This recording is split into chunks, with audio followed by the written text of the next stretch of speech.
Melihat daftar hutang BUMN jatuh tempo di tahun 2020 ini, merinding saya. Saya list yang besar-besar dulu ya. Telkom 53 triliun, Krakatau Steel 15 triliun, Kimia Farma 7 triliun, Wika, Adikarya, PP, Waskita kalau dijumlahkan 130 triliunan. Garuda Indonesia 45 triliunan. Sisanya saya males deh ngelanjutin. Lalu PLN misalnya punya hutang 600 triliun. Dan di sini kita punya perbedaan cara pandang dari sisi APBN. Entah bagaimana mungkin saya ini karena mungkin orang bodoh ya. Saya mengatakan bahwa hutang BUMN adalah hutang negara. Aset BUMN adalah aset negara. Sementara dalam postur APBN, hutang BUMN dimasukkan sebagai hutang korporasi atau hutang perusahaan. Sehingga secara rasio hutang kita aman jika disandingkan dengan PDB. Bagi saya ini akal-akalan. Karena bolehlah menganggap hutang BUMN adalah hutang perusahaan. Tapi kalau default atau kalau gagal bayar, apakah negara bayarin? Tidak. Oke, saya ulangi lagi ya pertanyaannya. Kalau PLN gagal bayar, apakah negara bayarin atau tidak? Sekali lagi, sang ibu mungkin mengatakan tidak akan menanggung default hutang BUMN. Oke, lalu lendernya PLN, nagih PLN dan PLN tidak bisa bayar. Negara tidak bayarin, APBN tidak bayarin. Maka PLN akan disita oleh lendernya, oleh peminjamnya. Katakan oleh lembaga keuangan global. Lalu asetnya PLN diambil. Benarkah negara akan tetap tidak mau bayar? Sekarang PLN diambil oleh asing yang telah meminjamkan uangnya ke PLN. Karena negara tidak mau bayar. Rasanya tidak mungkin. Karena induknya BUMN adalah negara. Maka pasti dibayar dan pasti menggunakan APBN. Dan itu pasti. Harusnya hutang BUMN dimasukkan ke dalam APBN. Jujur, bagi saya pribadi, kalau benar pengelolaan keuangan negara mau jujur, BUMN adalah milik negara, masukkan hutang BUMN kepada APBN. Juga berikut asetnya dicatat di APBN. Inilah yang membuat saya jauh-jauh hari menyatakan ketidaksetujuan saya terhadap negara berbisnis. BUMN sebaiknya bukan kementerian. Yang kedua yang bikin saya mangkel lagi adalah urusan Konawe dan Morowali, yaitu tambang nikel di Sulawesi Tenggara. Memang di WA akhir-akhir ini ada tulisan beredar seakan-akan dari mantan menteri yang terdahulu. Menteri senior yang memuji pertumbuhan ekonomi wilayah tambang nikel. Ada 50.000 tenaga kerja Indonesia di sana. Di mana tenaga kerja asingnya yang dari Tiongkok itu hanya bekerja sektor konstruksi. Setelah selesai konstruksi mereka pulang. Investasi tumbuh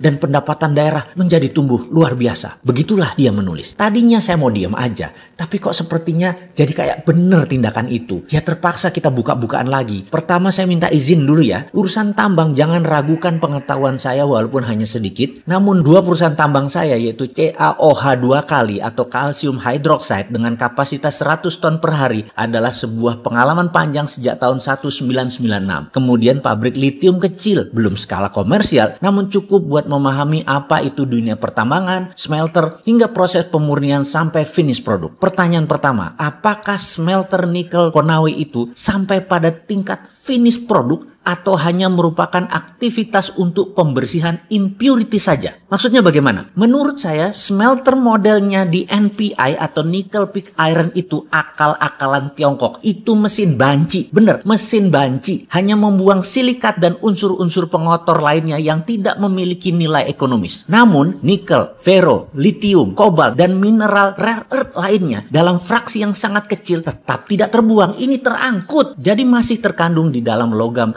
nikel ini, saya katakan raw atau mentah karena by all standar kadar nikel di dalam NPI ini sangat rendah jika kita menggunakan benchmark produk ferronikel sebagai standarnya. Sementara yang dibayar dari produk NPI Nickel Pig Iron ini hanya percentage kandungan unsur nikelnya saja yang notabene kecil kandungannya. Sementara besi atau ferro yang menyertainya tidak dihargai walaupun persentase kandungannya sangat besar. Tentu saja mineral-mineral ikutan lainnya pasti tidak akan dihitung, termasuk juga mineral rare earth dijual dengan gratis. Dan inilah asli yang terjadi saat ini. Indonesia kehilangan sovereign asetnya kalau itu dilakukan. Oke, begini melihatnya lagi. Dan ini boleh tanya kepada seluruh ahli pertambangan mineral. Dalam setiap pemeriksaan dan analisis terkait isi atau konten mineral pada setiap laboratorium uji, katakanlah itu Sukovindo atau lembaga asing yang punya standar perhitungan atas isi kandungan material tadi, selalu dihitung berdasarkan ppm atau part per million atau persen berat, di mana yang dihitung hanya mineral yang memiliki ukuran tertentu dalam range yang terbaca oleh alat atau metode pengukuran. Sedang ukuran mineral yang berada di luar range serta tidak terbaca oleh alat atau metode analisis ini dianggap nol, artinya tidak komersial atau artinya tidak menguntungkan. Biasanya pakai metode yang disebut assaying dengan pendekatan reaksi kimia atau menggunakan alat-alat tertentu lainnya melalui pendekatan fisika dengan dasar ukuran material. Pertanyaan sekarang, berani nggak menghitung konten material pakai EDAC sistem yang menggunakan spektrum warna? Di seluruh dunia, ketahuilah wahai pejabat yang terhormat, metode perhitungan isi kandungan mineral selalu menguntungkan pembeli. Karena itu mereka tidak pernah mau pakai sistem lain. Maunya hanya menggunakan ukuran material saja sebagai dasar pengujian di laboratorium. Kita pemilik sovereign asset selalu dikadalin. Karena itu kalau saya sekali lagi dapat mandat nih, tak stop semua eksplorasi mineral ini. Tapi sebentar, jangan takut. Nggak mungkin Sontoloyo ini dapat mandat. Orang minat belas, ambil tuh jabatan. Nggak pantas orang kayak saya ini. Jadi dalam hal ini, jangan bandingkan dengan 50.000 tenaga kerja Indonesia yang bekerja di sana. Lalu ada investasi 20 triliun sebagai sebuah kebanggaan. Pak, yang namanya investor duit 20 triliun itu ya harus balik. Kalau perlu, beli pejabat. Kalau perlu, pejabatnya diajak masuk bisnis. Namun sebuah kepastian lain adalah aset kita. Mineral kita. Sovereign aset kita hilang karena silau dengan uang cepat itu pejabat. Kalau dari pendekatan income statement sekarang, kehadiran investasi asing merupakan subjek pajak dan royalti terkesan sangat menjanjikan. Namun coba lihat dari kacamata lain. Untuk setiap material seperti biji nikel laterite ini, jangan hanya dilihat dari komoditi dagang atau trade commodities. Coba lihat dari kacamata mineral strategis. Mineral strategis pendekatannya bukan komoditi dagang yang dicatat sebagai revenue dalam income statement negara, tapi dicatat sebagai sovereign asset yang ada di balance sheet negara. Kalau dicatat sebagai sovereign asset, manfaat nikel di Morowali dan Konawe bukan untuk 50.000 orang, tetapi buat 5 juta manusia Indonesia. Lupa, tapi pejabatnya yang jadi pengusaha nggak dapat apa-apa. Maaf, lanjut deh lo, monggo, kata dia. Yang mending buat 50.000 orang lalu dibungkus propaganda agar terlihat pahlawan. Walau aset hilang, kan rakyat nggak tahu apa-apa tentang sovereign asset ini. Rakyat toh masih bodoh. Bahkan dikasih duit 400.000 per hari untuk ngebuzzer yang kesannya beda dengan apa yang dijalankan pemerintah. Pokoknya serang, banyak yang mau. Sahabat, semoga informasi ini bisa dipahami. Sedikit kontribusi pemahaman pandangan dari sisi lain. Sedikit kritis, tapi ada solusinya. Sungguh, sovereign asset itu adalah cikal bakal sovereign wealth fund yang harusnya negara mainkan di tengah pandemi ini. Bukan malah menyetujui undang-undang minerba yang baru, yang kemudian membuat sovereign asset kita hilang selamanya.